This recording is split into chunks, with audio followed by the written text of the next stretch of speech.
Thank you for choosing to watch this video. Today I'll be tying a Black and Peacock wet fly with some added pheasant tail legs. Start by mounting your hook in the vise. Here I'm using Fullwell's Comp Heavyweight hook in a size 12. Once the hook's securely mounted, catch on your thread. This is Semperfli's Nano Silk and 12 knot black. Trim off the waist end. And then I'll catch in the butt material, which is Pearl Tinsel, and I'll form the underbody, catching the tinsel in.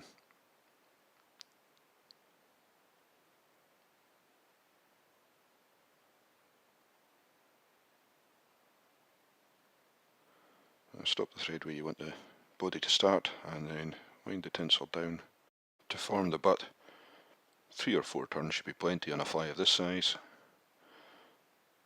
Then wind the tinsel back up in touching or slightly overlapping turns and catch in with your thread, and we'll catch in the waist end over the length of the body just to keep a nice smooth underbody.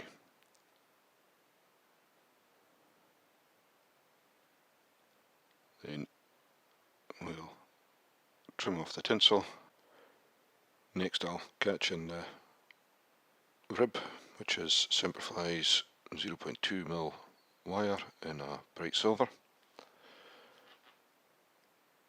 Catch it in on the underside of the hook with a couple of wraps of thread, pull it back a little to keep it clear of the eye, but not so much that you pull it out from under the thread wraps. Catch it in again and bring it down over the length of the body to this top of the butt. Try and make sure you've got the wire in up to a nice neat line with the butt of the fly. As we're using a peacock herl body, we don't need to worry too much about covering up all the wire and the tinsel. Take the thread back up to the start of the body, keeping in mind we need to leave space to tie in hackles and legs. For the body on this fly, I'm using some of Fullwell's Premium Select Peacock Herl. You want to catch the herl in by the tips. This means that as we wind the body and the herl slides through our fingers, the flue on the herl will stand out and give a nice bushy, buggy effect for the body.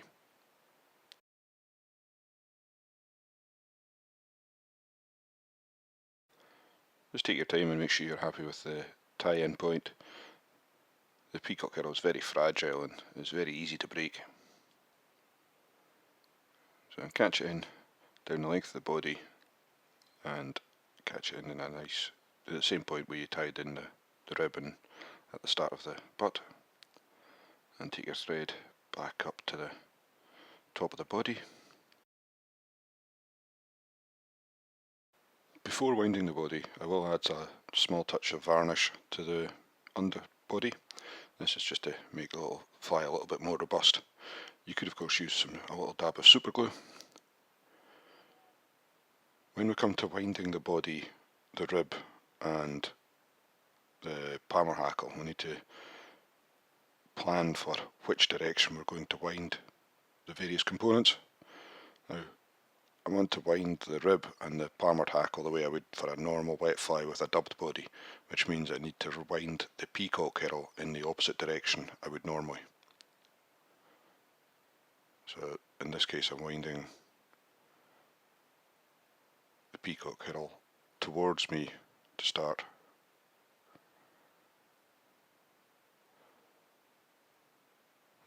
Wind the body up in nice neat touching turns, making sure you've got a nice consistent shape to the body and no gaps. And again, keeping in mind we need to leave some space for the legs and 2 hackles at the head of the fly. Because of the direction we've wound the body, we need to make sure we've got it securely tied in before we trim off the waist ends.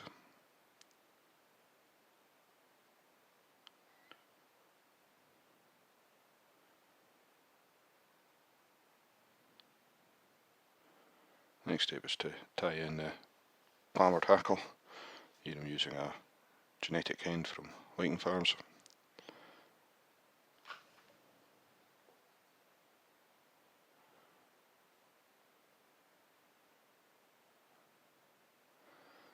catch it in with a few wraps of thread, fold back the stalk, and tidy up the tying point and also the tie off of the body.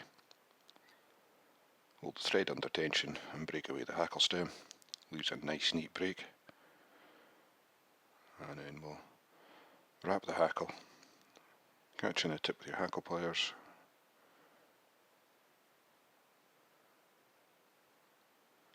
wind, turn at the head of the fly and then palmer in nice even turns over the body.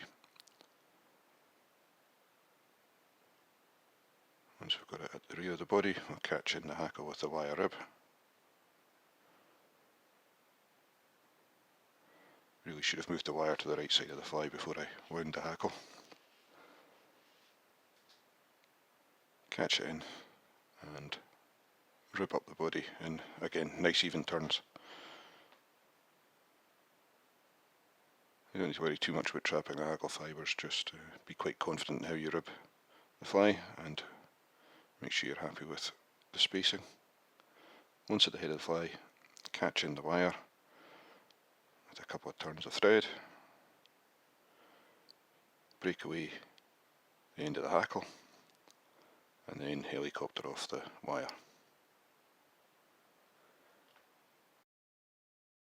Then we'll tidy up the tying point slightly, and then we're ready to tie in the legs, which are dyed black knotted pheasant tail legs from Veniard's. I'll tie my usual 3 legs in on either side of the fly.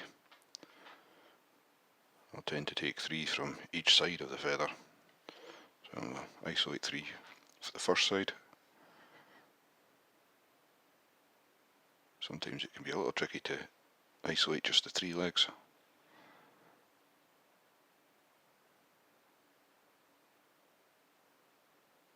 Just once you've got them, pull them off the feather stem.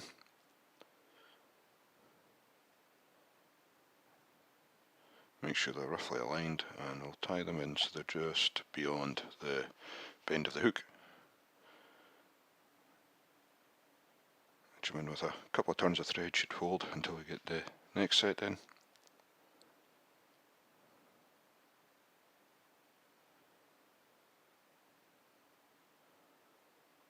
And we can measure these up against the first 3, make sure they're even length.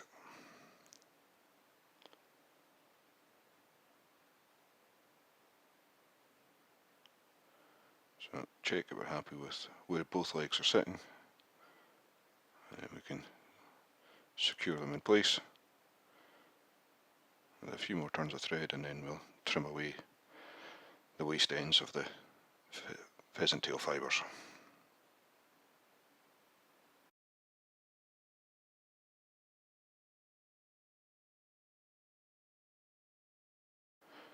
Next step will be to tie in the head hackle.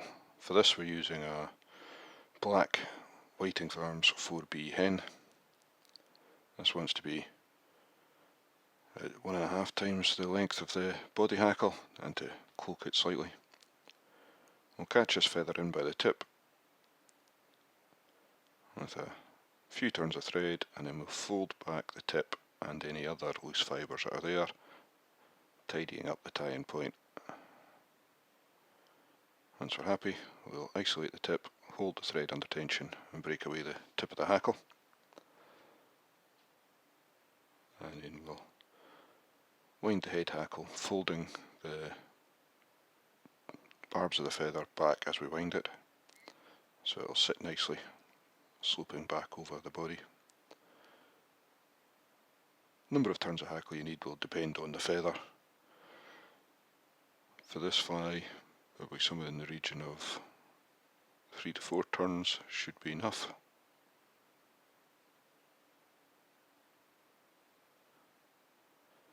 Once you're happy with the hackle, catch in with a couple of turns of thread. Don't worry too much about catching the odd feather barb forward.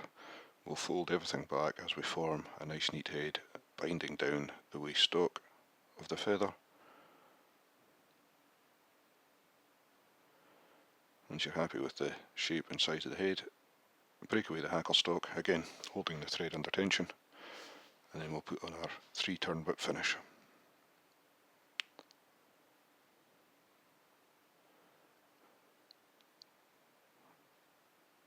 Pull it tight and trim away the thread. So you notice I just use the edge of the blade of my scissors like a razor. So a little touch with a toothbrush or Velcro just to make sure everything's sitting right. You don't want to be too rough with it in case you damage the legs. And then I'll varnish the head of the fly, or I use the Solaris Bone Dry Clear UV resin as I am here. Take your time to make sure you've got the head nicely covered but not getting any resin onto the hackle.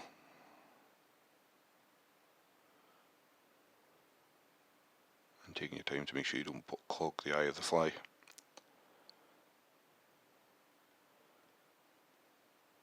Just check that the eye's clear with my dubbing needle, and then I'll use my UV torch to set the resin, and that's the fly finished. Thank you again for choosing to watch this video. I hope you've enjoyed it. If you have, please like it, and don't forget to subscribe to my channel to be kept up to date on any future videos.